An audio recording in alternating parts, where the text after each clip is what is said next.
Hi everyone and welcome to Homestead Tessie, and today is another canning video, and today we're going to can ham and green beans, so stay tuned.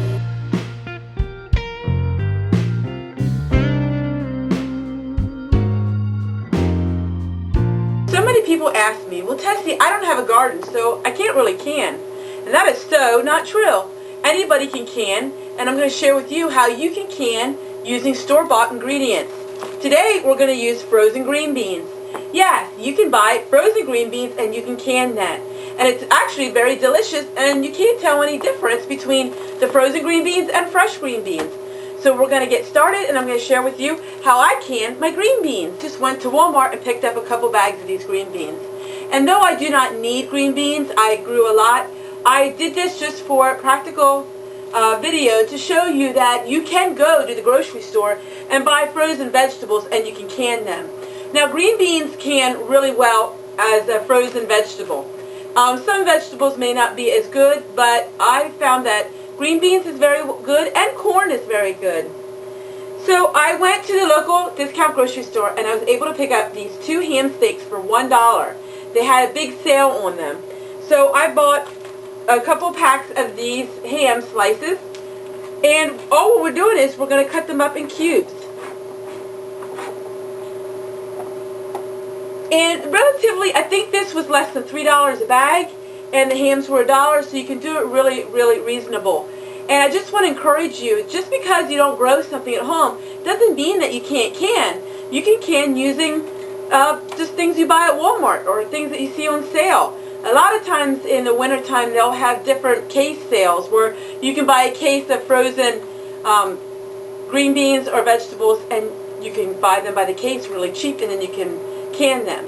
So why would I go into all the trouble canning something that is frozen? Well, this video can be 2 different reasons.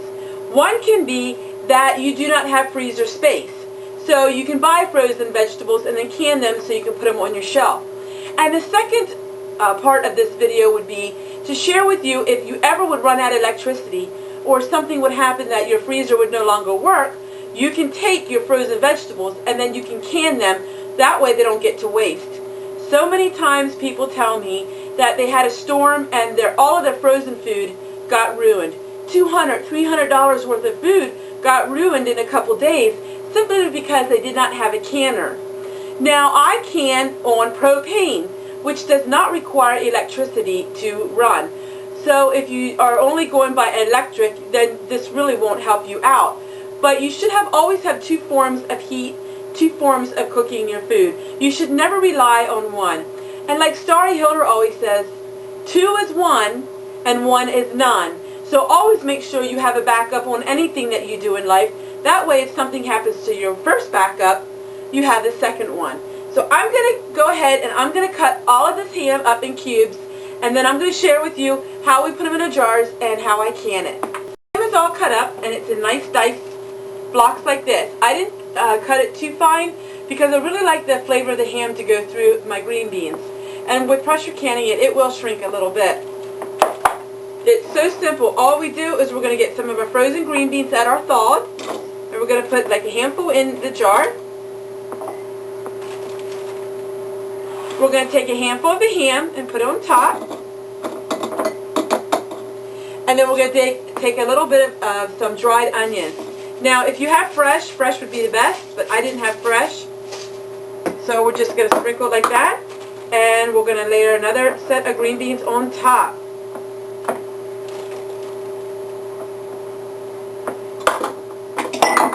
And there you go. One of them is full, and I'm going to share with you what I put in as the liquid. I don't add salt because ham is salty naturally, so we don't use salt, but if you want to, you can, but I wouldn't recommend using salt if you're going to can your beans with your ham. So I'm going to go ahead and I'm going to finish filling up all of these jars and see how many jars we get. And then I'll show you what it looks like when they have them all filled up, and I'll show you what liquid I use. Step in canning the ham and green beans is you can either fill it with water, your jars, but I really like to go the extra mile. And I was able to get all of this vegetable cooking stock for 99 cents. 99 cents a box. And so I'm using the vegetable stock. You can also use beef stock and chicken stock if you'd like, but I would recommend doing this instead of water. It just gives it more flavor, and in the long run you're going to like it a lot better. But you can use water, and I have used water before. It's just I really got this cheap, 99 cents is one box, and look how many I'm filling with this one box. This is the vegetable stock, because that's what they had at the discount grocery store. But look how many it's doing, just the one box. So I'm going to go ahead and I'm going to fill up all of these ham and green beans, and we're going to debubble it, and then I'll put the lids on, and I'm going to can it, and I'm going to share with you what it looks like when we're done. We are canning this 75 minutes for pints and 90 minutes for quarts. That is the standard. You fill enough of liquid just to reach the first rim. That's usually how I gauge it. And I'll debubble it as well because there's ham in here.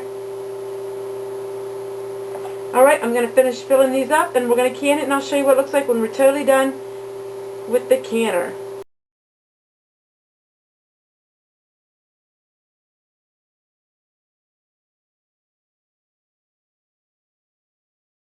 It's all done. I did 2 cases of the ham and green beans. And to finish off the canner, I did add some black beans to it. And I give this new, it's called Tfal canner. I gave it a 2 thumbs up. Now it did take longer to build the pressure, but I didn't have to adjust it. It automatically adjusts itself to the temperature that I want it to. So I really didn't have to be watching it like as closely as I had to watch the other canners. So I really like it, and I'm really glad that I got it. Thanks again so much for watching, and we'll see you guys tomorrow. My friends, did you like this video? If you did, could you make sure you give me a thumbs up? Could you share this video, and can you make sure you're subscribed? By doing all these things, it helps YouTube analyze my video much better, and I get out into the world and other people can see my videos as well. Thanks again so much for watching, and we'll see you guys tomorrow. Bye!